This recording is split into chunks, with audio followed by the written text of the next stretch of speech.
ubuphelele media. Kuthi angithi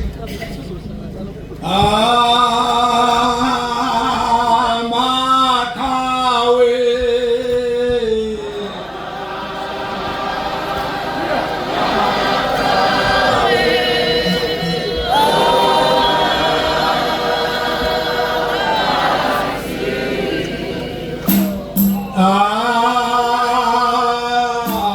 Gatiko aya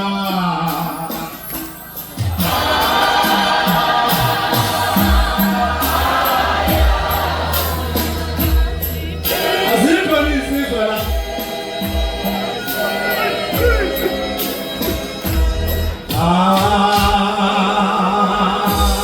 yazike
Kulungile mawuyintando yakho Nkosi.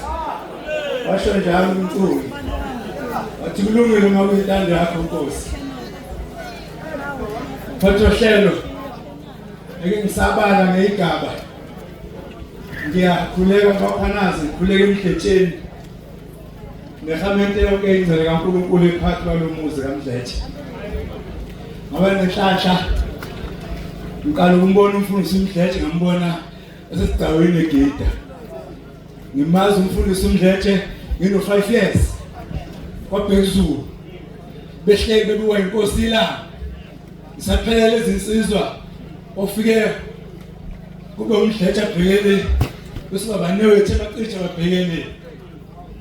Asino 5 years inkosi ilanga ibuye umgidi sihlala phansi kwengalo zayo inkosi ilanga.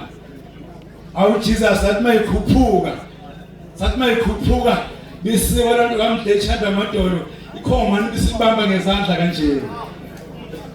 Ayikho into alubonizwa umfundisi uMdletshe phansi ukumbona esemgidini. Yingakho ngithi ayinto abenza kangcono ugide ngesona isikhulumi. Cha maNazaretha ayingcwele emabandla onke la. Akhona amaKristu la. Siyabonga ukushiya amabandleni lisendlini yesililo. Nale inkonzo ehlele uNkulunkulu. Cha kuningi kumele mina. Namakapisi amaningi. Khona leNabasho, khona uBamshumayela, khona leSekhethe, khona leRegion kaZulu. Nginekhulule eningi angiyithandi izona ezimfunayo. Kodwa shothi ziyabona ukuthi ngiyakwazi ukuyiphatha. Noma zingaba yikhulu sibe ngakhe ngizoyiphatha futhi uzocaca mase ngifikile. Igama lami ngumtholo ngoMkhwanazi. Ubaba omncane uganiwe la ekhaya. Ngindodana la ekhaya ngusibali ade khuluma umnethi la wasemaCicha.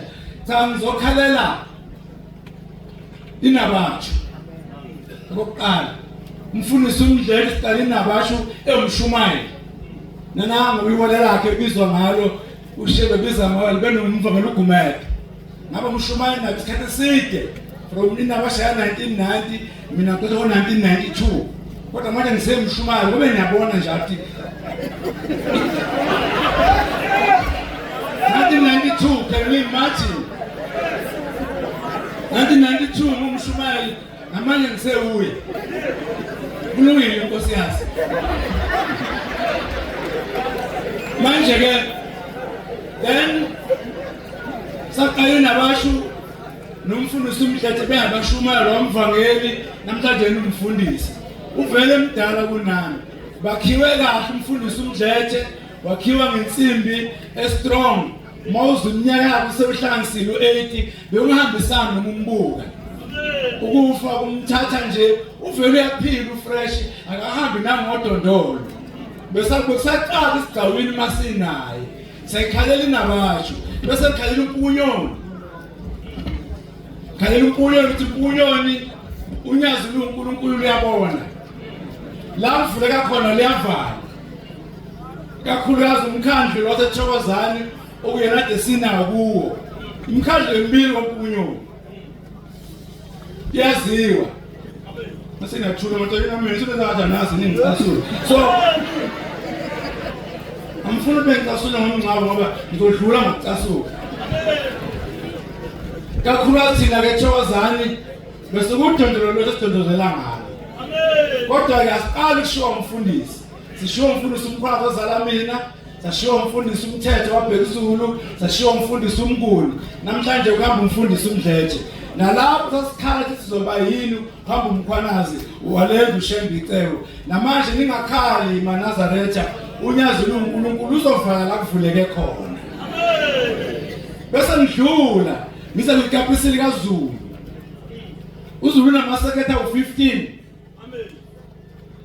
umfundisi bese komidini kaZulu eliholo baba umfundisi uGumede khona la ohlala befundisi kwaZulu khona sikomidi labavangeli kwaZulu ngiyababona abanye bakhona la ngikhalela uZulu ukuthi uhambile umfundisi wethu siyirijini kaZulu sinamaseketha u15 ngeke sawabala ngenxa yesikhathi siyalila namhlanje ukuthi ukhona la hlephuke khona kodwa uNkulunkulu uyakwazi ukuvala la hlephuke khona Samethemba uNkulunkulu wethu ithi-ke thokozana siqine kunayizolo. uNkulunkulu ukhona siqine kunayizolo. Asiqine empukunyoni, asiqine ezulu, asisele sodwa. Bakhona abafundisi bonyazi. Esele nabo nabavangeli nathi bashumali nabakhokheli. Lolu hambo likaZulu-ke ngikhuluma njena mhla ka-30 soshaya uthando likaZulu. Ama-region asebenza ebuhleni, uNkulunkulu ukhipha umsebenzi, asazi wena ongekho ndawo onganikeli ukuthi le msebenzi ekhishwa unyazi ebuhleni uyonikela nini kuyo wena. Siphiliswa umnikelo uyisibusiso. Mhla ka-30 sonke sempangeni othandweni soshaya uthando lukaZulu ukuze uNkulunkulu mekhipha umsebenzi ebuhleni asithole sinotho esikhwameni sokunikela. Nithi-ke bantwana bakaNkulunkulu siyakhala siwuZulu, ngiyacela bonke abashumeli bakaMpukunyoni besikhulume nabo abangakangiboni abasibone. Ngibonga kumathempeli esekhethe kaMpukunyoni eThokozani sikwazile ukwenza igrosa sayiletha kwaMdletshe singamathempeli kaMdletshe. Sikwazile futhi ukuthenga ingubo singamathempeli kaMdletshe. Sikwazile futhi ukunikela ibandla esikhwameni sithi shona isikhwama masikhwama sinomnikelo Jobe akufanele suke eduze kwami ngoba ngidume kami ngokudla umnikelo ngeke khona ukuthi lahlekile. Abe ngidumile mina zaletha. Kodwa indlela enginikela ngayo ngidumile ngayo. Kuthiwa kuphela umnikelo. Manje ungalahleka nje ngathiwa kodwa nesiboni. Anisamazi mthulayo. Kodwa kayiwe Zulu kodwa nomgeza ngani. Kunesimdletshe sibalo wethu uyingilosi kithi kubeka bengilosi uye uNkulunkulu othinyazi lezulu usicela uzovala isikhala sakhe kodwa ungangicela mina ngabe ready angalungi mina ngidinga nala 3 years ongena ngisalungisa uMpukunyoni ulungisa uZulu angifuni ukuyaba umfundisi le phinde ngiphoqeke kolungisa emuva funa ngiqale ngilungise la ngiqede singabona ke inkosi emva kwalokho. Hambe kahle umfundisi wethu. Abangangibona abangibone angazi ukusethula isikhwama ningibone bashumayele ukuze sifaka sokuhlangene. Inkubo kamfundisi ngiyecela ize la eduze kwakhe ethengwa amabandla. Hamba kahle emsindazo hamba kahle. Mangifone lithi choose bani. Mayibamba ukuthi choose bani. Hamba kahle ngomani. Ubuphelele media.